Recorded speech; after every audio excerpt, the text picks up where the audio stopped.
करौले बनी राजा फेसिया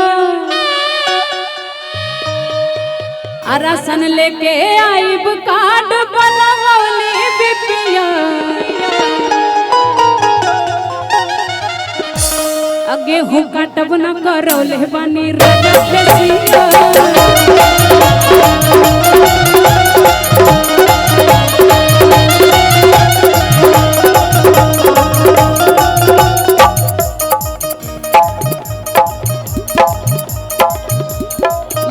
घरवा देखत हुआ का लोग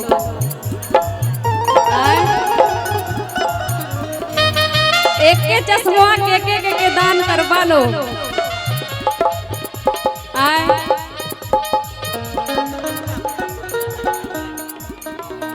कि करके नई हर से आई थी बीटेक बलम करके नई हर से आई थी बीटेक बलम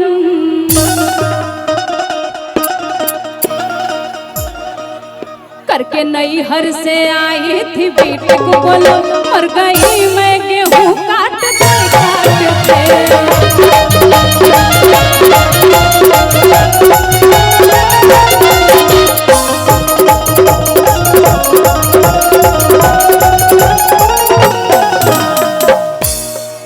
भैया वाली गाड़ी खाली करिए। अरे बारू नर कोर भले देखला पे जुआ फान मारे बारू नर कोर भले देखला पे जुआ फान मारेला अरे वो फान मारेला गोर देहिया पर ब्लाउज करिया जान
जेपी यादव जी आपका सम्मान कर रहे हैं कविता जी, बहुत बहुत धन्यवाद आदरणीय जेपी भैया की तरफ से आपका माल्यार्पण कर स्वागत किया गया।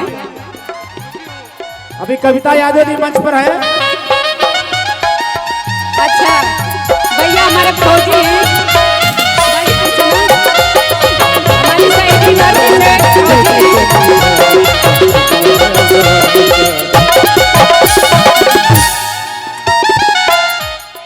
अरे यार मिला भर हम जनुआ करे अरजी हो देही पे चढ़ा दा देवी मैया है भेजे हैं लिफाफा में अभी